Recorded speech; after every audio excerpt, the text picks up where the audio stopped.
Good afternoon, everyone, and welcome to Losses Above Replacement, the greatest baseball podcast, two greatest years. I'm today's host, Matthias Altman Kurosaki, back for a second day in a row, but this time around, I am with Ryan Splash Potts, my only co-host today.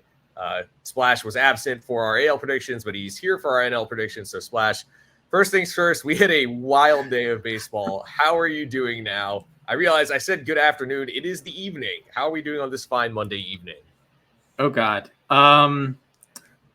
It's been like a total roller coaster the last 2-3 days. So, the Braves win Friday, they win Saturday. Boise State beats Washington State on Saturday. Unfortunately, Alex and I were not on coinciding shows, so I couldn't mention that. And then Sunday happens. The Diamondbacks win, the Mets win, the Braves lose. It's like, bro, Monday has to matter. The Ravens win Monday or Sunday night, which is great, and the Braves lose game 1 today. We will discuss, I'm sure. And then they win game 2, which is like I don't know. I always feel like the big games are supposed to have like a climactic ending, but this is one that there's probably 5 highlights from the entire game.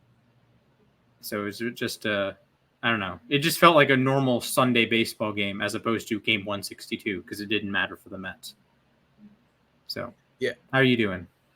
I'm doing all right. I definitely feel that whole roller coaster thing because, boy, today was wild. I mean, seriously, I thought, it felt like Spencer Schwellenbach was going to go 9 innings. The Mets literally could not touch him. And then, they take the lead and they give the lead up. I mean, it was just a crazy, crazy first game. Lindor, I mean, that was an MVP performance. I would just like to point that out. I understand that Ohtani's probably going to win it, but in my head, Lindor is the MVP. And Edwin Diaz threw 40 pitches today. Apparently, he said to Carlos Mendoza that he was going to go back out, even though Jeremy Hefner had literally just told him that he was not going to go back out. So I guess shout out to Edwin Diaz for backing up what he was saying. It was bananas, but that I think was probably the game of the year. I'm sure when MLB Network does their countdown at the end of the season, that will probably be number one, if not near the top. But like I said earlier, we are doing our NL playoff predictions today. Alex has sent in his to us to read out during the show. So we're going to start with the wild card series, and let's start first off with the 3 versus 6 matchup. The New York Mets going back to Milwaukee. They just finished the season against the Brewers. They're going back to Milwaukee to open the playoffs. So Mets at Brewers. Splash, I'll let you go first on this one. Who do you got here? What do you see happening? I still don't trust Milwaukee's pitching. I know the Mets aren't like the 90s Braves or the 2024 Mariners exactly with the rotation, but Luis Severino is going to give you a real shot to likely win game 1. And after that, you just have to split. You got to split the last 2. So I have the Mets advancing in 3 games. Yeah, so I'll just tell you right now, Alex has the Brewers winning in 2 games. And I'll tell you this much. I'm going to preface this by saying I do not have a ton of expectations. I'm trying to go in here with an open mind, expecting whatever. As I've said previously, it is a miracle that this team is even in the playoffs, considering they were 11 games under 500 in June. So the Mets only went 1-5 against Milwaukee, but they've gotten a couple of cracks at them. They actually were able to beat them on Sunday. And yes, they are 4-20 in Milwaukee over their last 24 games there. And the Brewers, I mean, they've won 12 of the last 14 matchups, but I think maybe getting that first look at Milwaukee actually benefits the Mets here. So I actually have the Mets winning this series in 3 games, and I think it's going to be close, actually. Like you said, I don't necessarily trust that Milwaukee starting rotation, but I do think they have a very good bullpen, whereas I think the Mets have a stronger starting rotation, but probably not as great of a bullpen. And I'd say the bullpen is still the Mets' weakest link, but they have been better as of late. So the two of us have the Mets moving on. Alex has Milwaukee advancing. Let's move on to the other side of things. Your Atlanta Braves going to Petco Park to take on the San Diego Padres. who again, this another team that I feel like has defied expectations. I did not have them making the playoffs this year, at least.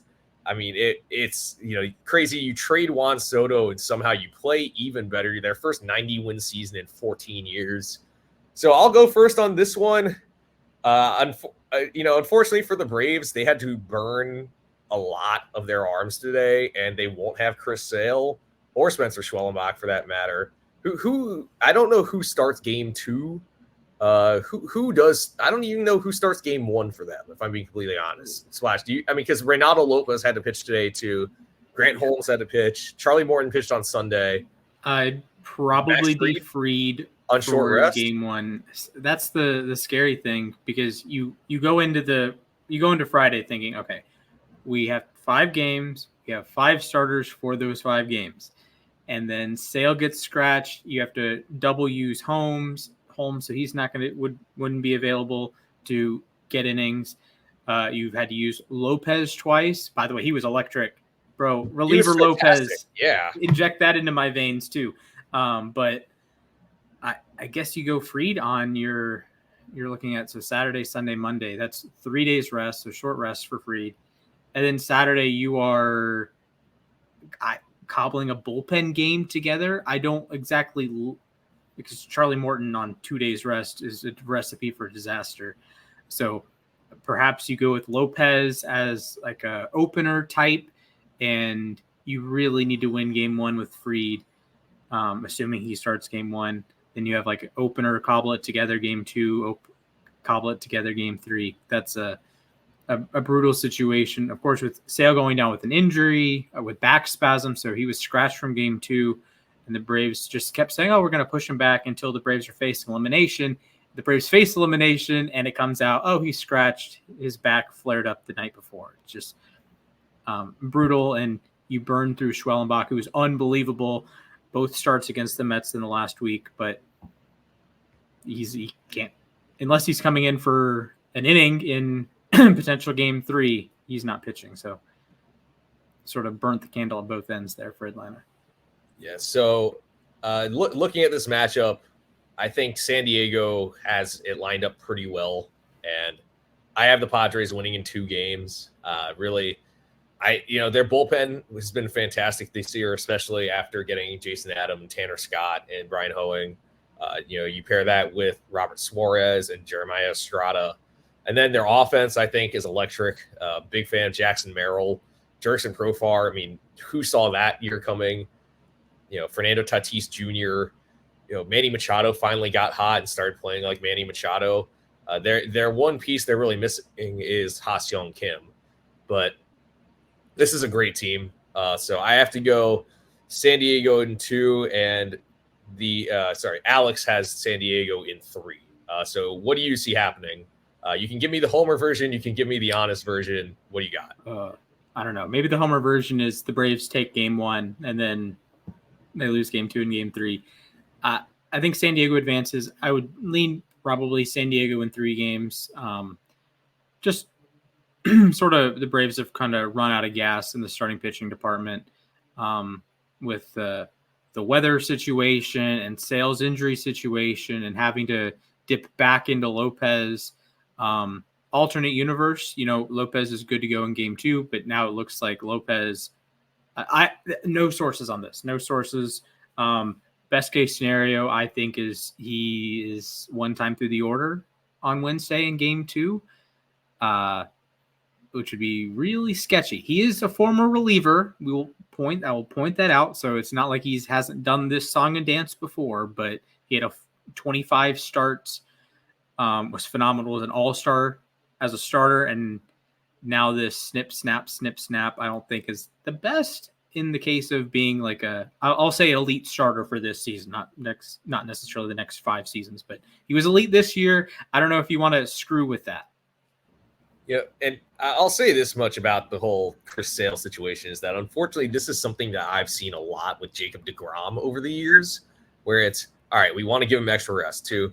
We'll start him when we need to start him. He really knows his body better than anyone else too. He's been scratched with an injury, and unfortunately that's the same path Sale went down. And I understand that they said that he didn't feel the spasms until last night, but it's a tough break. You have to burn, or you can't use your Cy Young favorite. Yeah. So yeah, I have Padres in 2. So all 3 of us have San Diego. Moving on. So let's go to the NLDS, which for the 2 of us is Mets versus Phillies. For Alex, it's the Phillies and the Brewers. So who do you have? Mets, Phillies. I'm sure this series would drive you crazy. Who do you have winning this? I'd hate watch the entire series. I just hate watch. I'm booing everything. I'm booing everything that happens. Pete Alonso hits a home run. Look, boo. That's how Phillies Braves felt the last 2 years for us. So it's like Wheeler strikes out Alonso, boo. Alonso hits a homer, boo. So yeah, Pete Alonso, pal. We need to have a conversation. I know I'm not the Mets fan here, but boy, oh my God, that dude is. Can we show some fight here? Can we show some enthusiasm? His fight is chasing sliders in the dirt. Unfortunately. So my homer pick here is Mets in 4 to troll the Phillies. I do think the Phillies advance in 4 games. They'll have their pitching set up. They'll have their fully rested bullpen. You know, hey, they have to deal with the whole 5 days being off, you know. Exactly. You never know. Maybe that's something. And I did point out when we talked about why the Phillies won't win the World Series a couple of weeks ago, the Phillies, to me, are a bit of a front runner team. And when you are playing the underdog, that's one thing. But they are not the underdog. They are favorites. They are supposed to win this series. Last year against Atlanta, they weren't supposed to win. Last year against Arizona, they were supposed to win. They choke away Game 6 and Game 7. This year, they're supposed to win. Unless they face the Dodgers, they're supposed to win. They're supposed to be the Mets. They were supposed to be the Brewers. So if they lose Game 1 or Game 2 in Philly, especially if they lose Game 2 and you go back to Queens, that could get sketchy, but I do have the Phillies taking care of the series in 4 games. Yeah, and Alex also has the Phillies advancing. He has them going over Milwaukee in 4 games. So I will give you mine, which is, and call me a homer here, but I actually think the Mets played the Phillies really well this year, including taking 3 of 4 from them in their last series.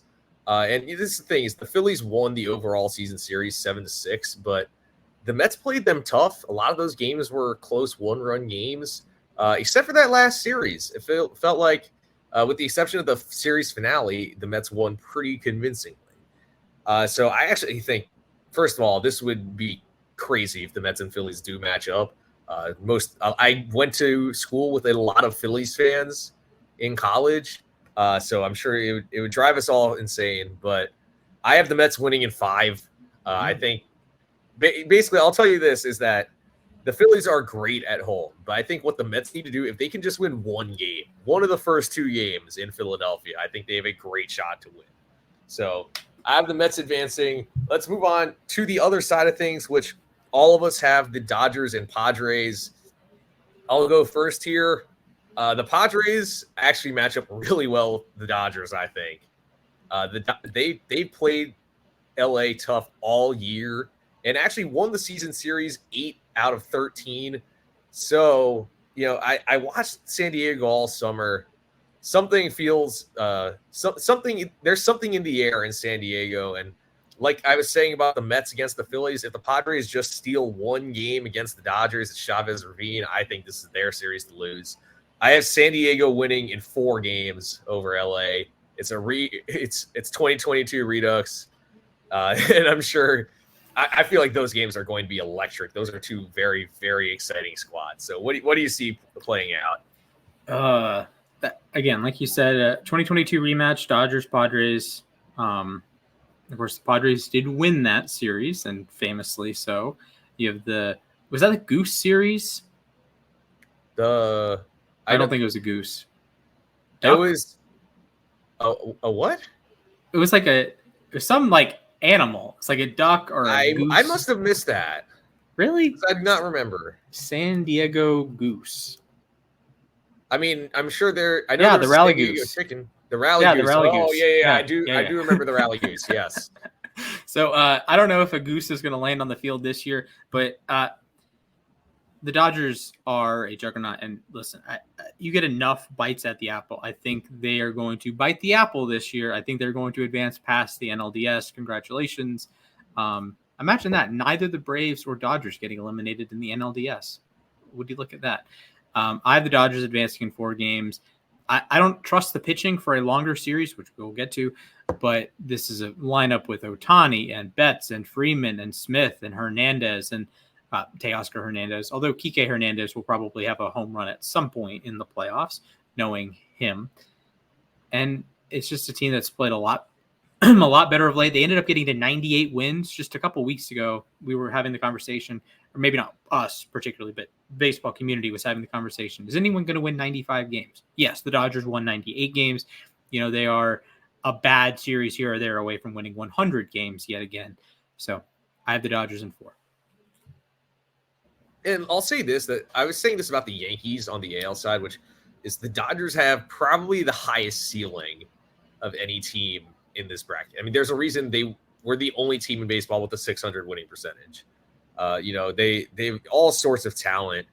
Can they put it all together? I mean, like you were saying, I don't trust the pitching staff at all, actually. I mean, I'm assuming they're going with who? Jack Flaherty game 1? Yes. Yoshi Yamamoto game 2? I mean, they don't have Dustin May. They don't have Tyler Glasnow. They don't have Clayton Kershaw. Their bullpen, I mean, Michael Kopech is amazing. He's never pitched in the postseason. I mean, Evan Phillips, Daniel Hudson, they've been there before. Alex Vecia's been there before. It's a lot of question marks for me. It'll go Flaherty, Yamamoto, Buehler, and then Landon Knack. Buehler. And that's the thing is, though, like, Buehler hasn't necessarily been Walker Buehler this year. Right. If this was Walker Buehler, say 2 years ago, even or 3 years ago, I would trust him. I don't know about 3 years ago. He got actually 3 years ago. He got lit up by the Braves and then LCS. So good memories for me for once. What's it called? So Alex has the Dodgers winning in 3 games. Wow, that's a sweep. Those are becoming increasingly rare, it feels, even though I know there was one last year, but it feels like we don't get a ton of playoff sweeps all the time. I know we haven't had a World Series sweep in 12 years, which is hard to believe, but the Giants are the last team to sweep a World Series. So let's move on to the NLCS. For me, that's the Padres and the Mets. For you, that is the Phillies and the Dodgers, as it is for Alex. So, Splash, you go first here. Who is taking home the National League pennant? Unfortunately, for us NL East fans, I think it'll be the Phillies again. This is just a case of the Phillies have more arms than you do. There are some teams that I think match up well with Philadelphia. Like you said with the Mets, I think they have a reasonable shot to beat them in a 5-game series. I think the Braves, if Sale is healthy, have a reasonable shot to beat them in a 7-game series. I think the Padres have a reasonable shot of beating them in a 7-game series. But I don't quite think the Dodgers are built to win 7-game playoff series with the injuries to Glasnow and Kershaw. And what are you going to get out of Yamamoto? He just recently came back off the IL. It's not like he's been built up for 6 months like other pitchers. And no Ohtani on the mound this year. Next year, we can have a different conversation with Glasnow and everyone back. But this year, I think the Phillies, they might run roughshod over here and win in 5 games. So Phillies 4, Dodgers 1. I will say, if the Phillies do make it to the NLCS, they are probably best equipped for a 7-game set. They have all sorts of arms in that rotation. And their bullpen, I mean, I entered the year wondering, like, what the heck to expect from the Phillies bullpen. I didn't know who their closer was. I didn't know who their high leverage arms were going to be besides Orion Kerkering. And they've been outstanding this year. I mean, it's not common you get 2 non-closing pitchers to the All-Star game, but they had that this year with Matt Strom and Jeff Hoffman. Mm-hmm. And it feels like, Jeff Hoffman was completely written off by the league. I mean, he was a starter. He was a first-round pick. Never really got it going. He got signed by the Phillies last year, learns how to throw in the high 90s, triple digits. Now he's arguably the best setup man, or one of the best setup men in baseball. So, I mean, hats off to the Phillies for finding a way to develop some arms for that bullpen. Orion Kerkering is also really, really good. And he went from A-ball last year to the majors. So he pitched in the playoffs. Yes. I know he pitched against Atlanta in the playoffs. He was good in the NLDS. In the NLCS, he had a couple of blow-up outings against the Diamondbacks. But Alex also has the Phillies winning the pennant. He has Nick Castellanos winning Series MVP. Who do you have winning Series MVP? Oh boy, this we'll go with Zach Wheeler. 2 starts. Zach Wheeler. I can see that. Yeah, and Wheeler. Game 1, I mean, Game 5, maybe. It's hard for me to watch him at play for the Phillies, but I can't help but root for the guy. It feels like I always say that the biggest mistake of the Brody Van Wagenen era in New York was letting Wheeler walk, because they really did not replace him adequately. They replaced him with, Michael Wacha and Rick Porcello are not bad pitchers necessarily, but they are not aces. We will respect one Cy Young Award winner, Rick Porcello. Yes. Hey, Michael Wacha, in theory, is starting a playoff game in a couple days. Yes. He's going to start a playoff game. Is he an ace, though? That's the thing. He's not an ace. Well, I mean, he's a good pitcher. I'll give him that. Then again, it was the 2020 pandemic season, and neither of them lived up to their contracts. Yeah. But yeah, I have the Padres and the Mets, and as much as I want to say the Mets win the pennant, there's something about this Padres team. I know the Mets won 5 of the 7 games against San Diego, but it's they swept them at Citi Field. The Padres are really good at Petco Park, and I think that having the home field advantage is going to help them. I think this is going to go down to the wire. I'm going with San Diego here in 7 games. I know I really, really wanted to pick the Mets here, but the Padres are going to be a very tough out here in October. So, and I'm going to go with Jackson Merrill as the NLCS MVP. Jackson Merrill terrorized the Mets this year. He had a walk-off home run to end their series at Petco Park off Edwin Diaz. He hit a pair of home runs against them at Citi Field. And, I mean, for a young guy, he's quite the player. And remember, this guy's a former shortstop playing center field for the first time. Pretty good center fielder. Yeah. I'll give him that. And if it weren't for Paul Skeens, he'd probably be the runaway National League Rookie of the Year. Well, actually, I don't know about runaway because, you have Imanaga and Jackson Churio, but hey, Spencer Schellenbach. And Spencer Schellenbach. That's the thing. By the way, this year's NL rookie class is insane. But I have to go Mason San Diego Wynn. here. Michael Bush. Yeah, Michael Bush. Yeah, Mason Wynn, like you were saying. It's crazy. Orion Kerkering's also a rookie now that I think. Tyler Fitzgerald, he kind of fell off, but yeah, wow, he was good for half a season. Exactly. But those are a lot of names now that I think about it. But yeah, I have Jackson Merrill going above and beyond. So let's move to the World Series then. So for Alex, that is the Phillies and the Yankees. For Splash, that is the Phillies and the Astros. And for me, that is the Padres and the Astros. Full disclosure, the Phillies-Astros was my preseason prediction. And I did not have, like I said earlier, I did not have San Diego making the playoffs. But I think that something about the San Diego team. So why don't you go first again here, Splash? Who do you have raising the trophy this year?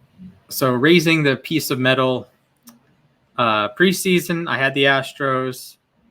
I have a futures bet on the Astros. I think it was like $50, maybe. I don't know. Maybe it was 10. Maybe 10 to win 50. That sounds about right.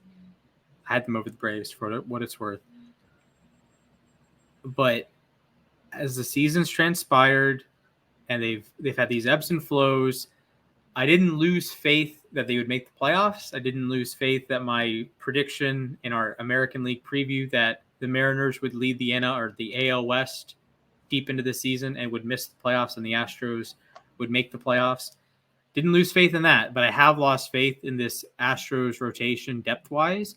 And as you said with the Phillies, they are just, it's arms on top of arms on top of arms. And I don't think that if you play the World Series 100 times, if you play the playoffs 100 times, I don't know if the Phillies are the best team to do that.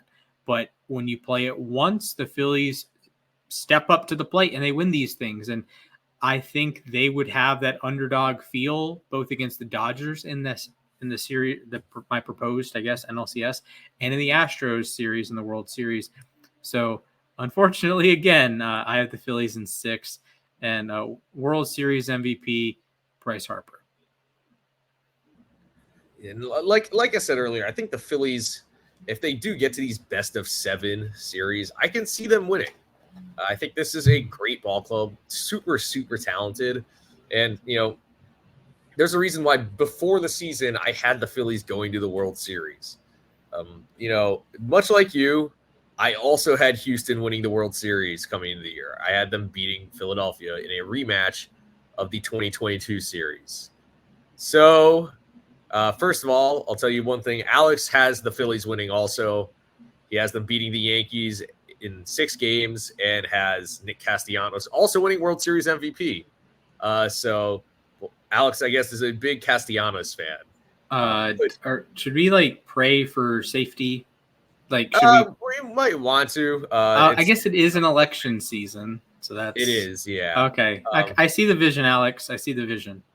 So I will say this much: if you may recall that Houston started the year 7-19, and seemed like everyone was like, "Oh my God, Houston's going to sell. They're going to trade Verlander. They're going to trade Tucker. They're going to trade, Alex Bregman." They probably should have traded Bregman. Yeah, okay, maybe, but and if you counted Houston out at any point, I don't know what to tell you because there was no way they were going to let that happen. Seriously.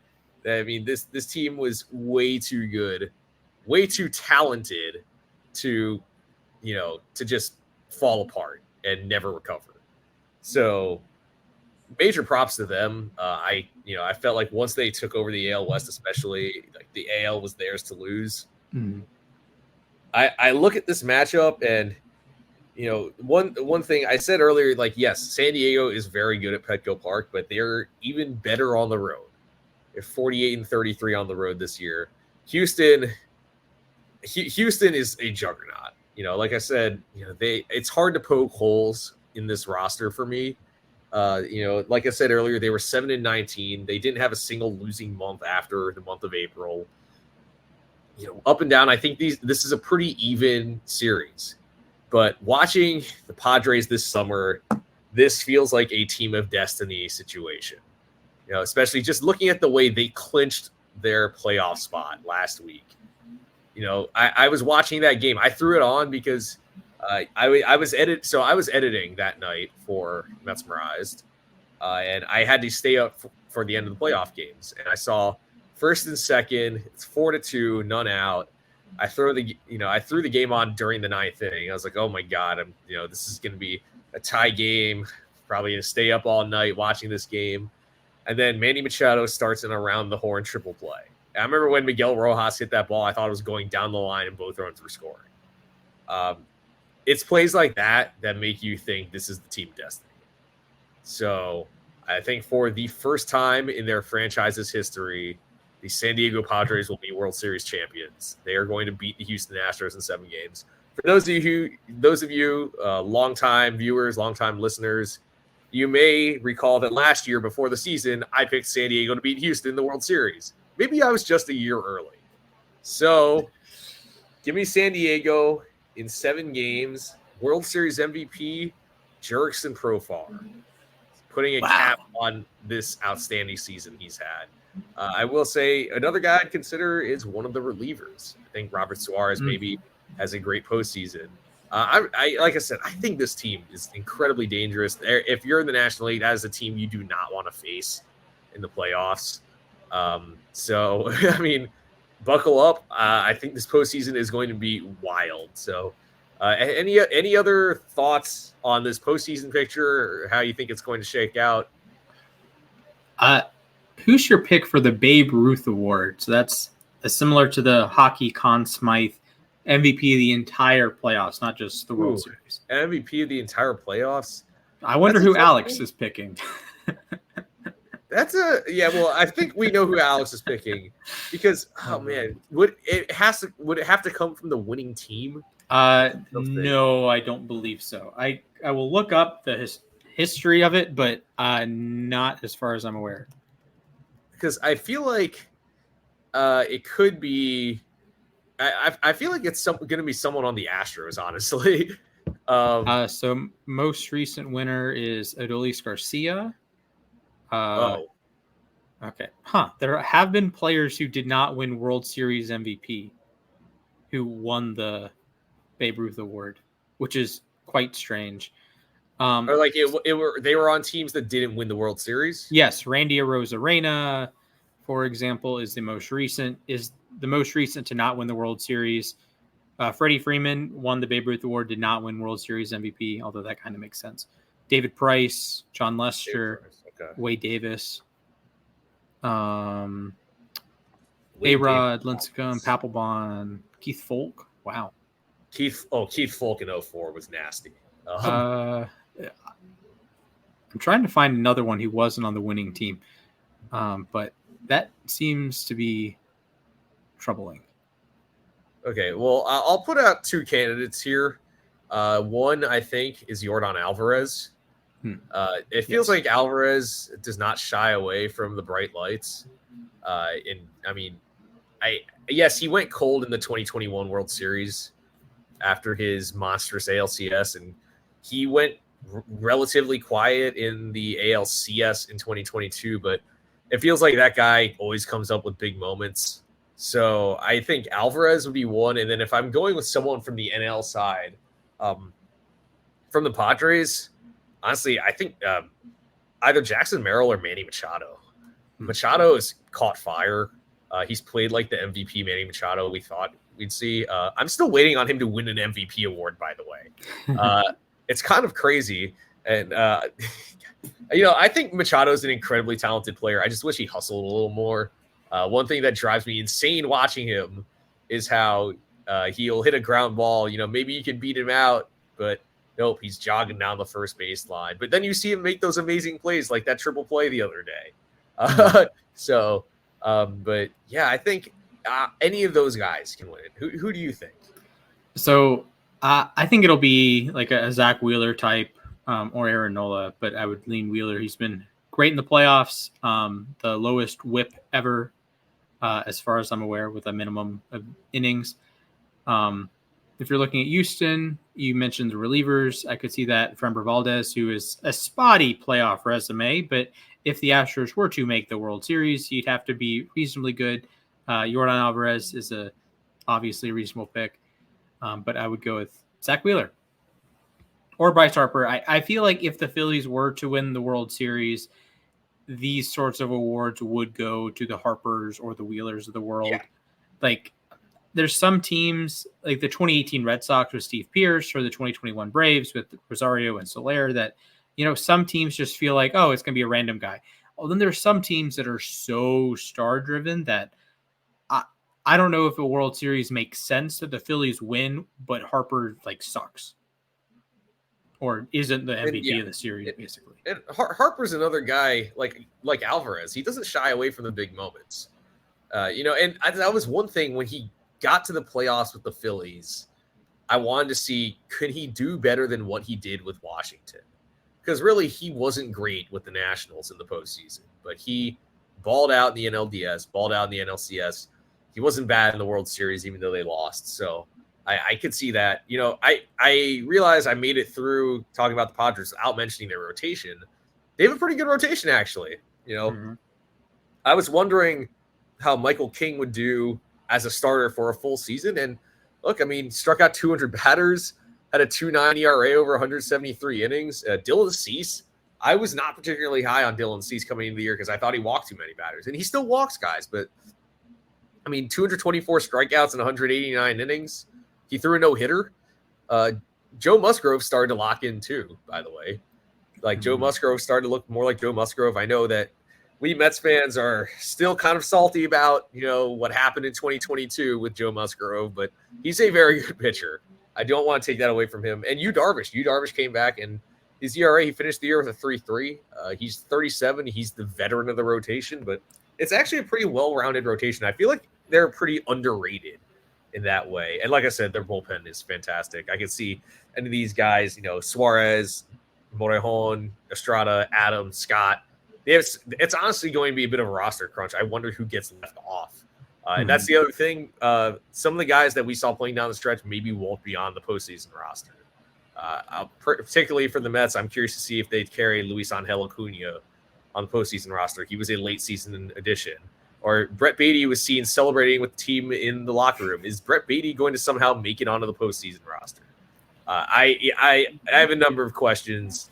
but I'm sure we'll all have them answered. So, anyways, I say we go ahead and move on to how we end basically every show, which is with the moment to ourselves, 60 seconds or so to talk about whatever the heck is on our mind. I'm sure we have plenty to talk about since the postseason does begin tomorrow, and today was an incredibly long day. So, Splash, do you want to go first here? Sure, I can go.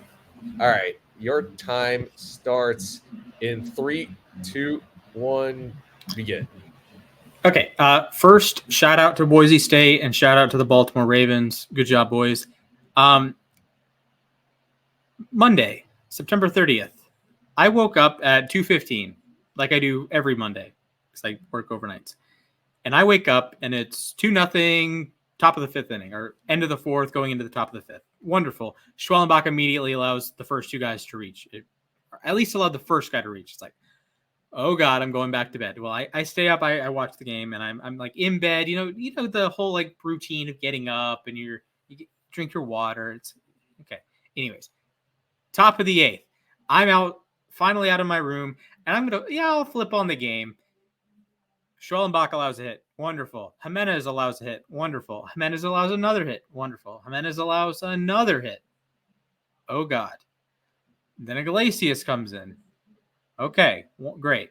Allows the hit to the other Iglesias. Oh, God. Gets the sack fly. Okay, great. It's 4-3. Every Brandon Nimmo has just gone to the chop house.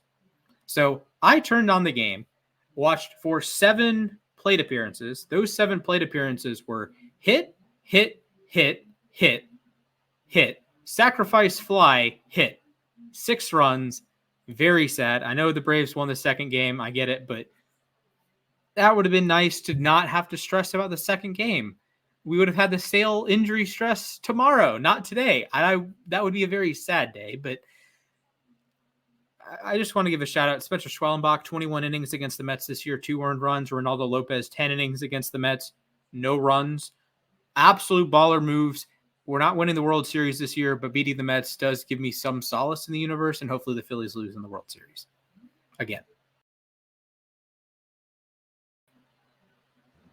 Yeah, I mean, God, today was an absolute roller coaster.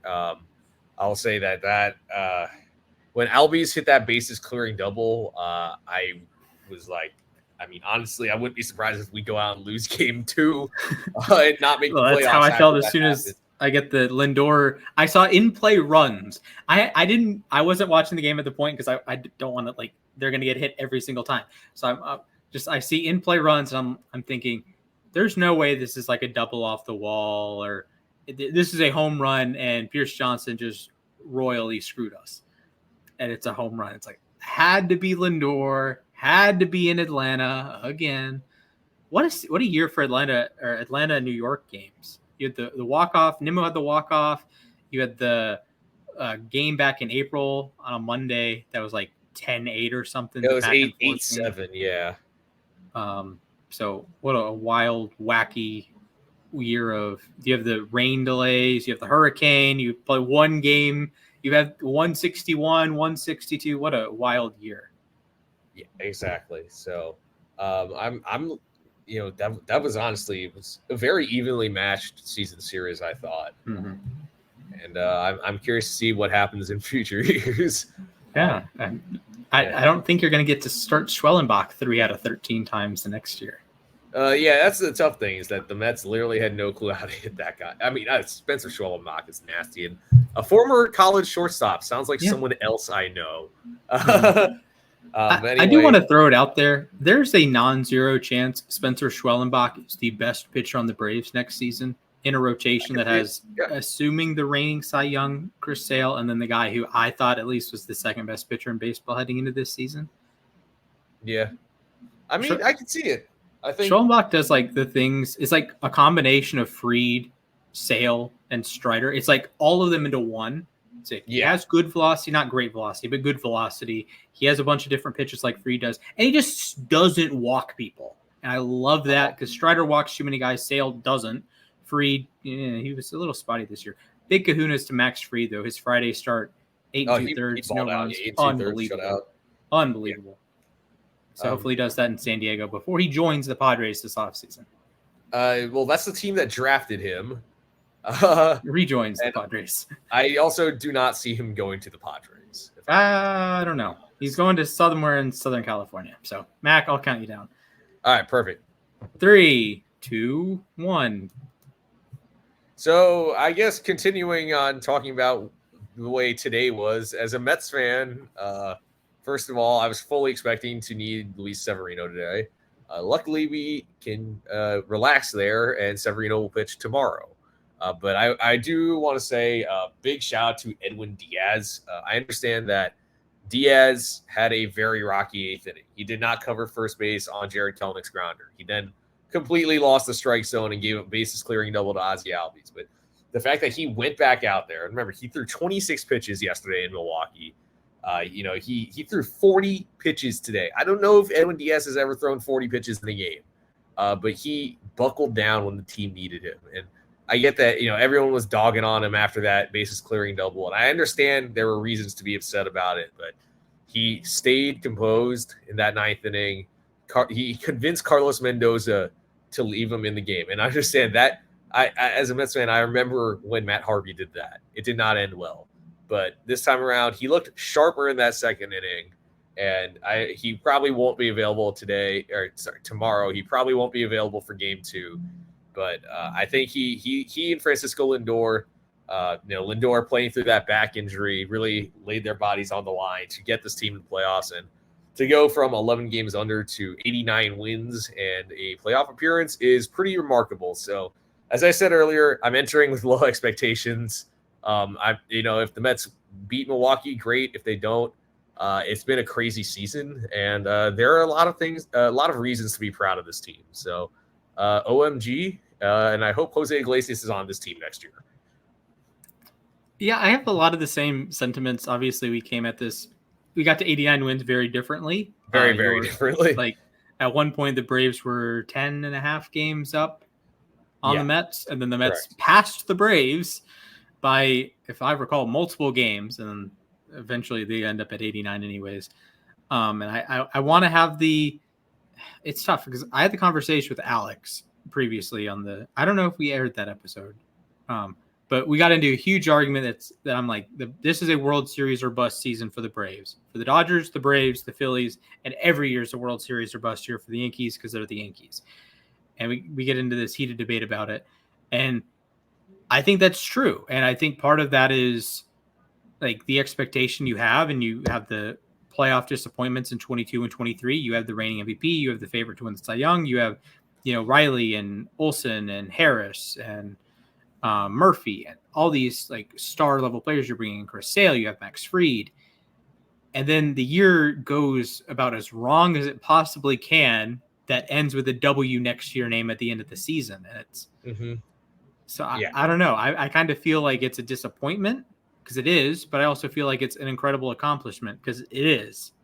Yeah. People were saying is Brian Snitker worthy of being in the manager of the year conversation?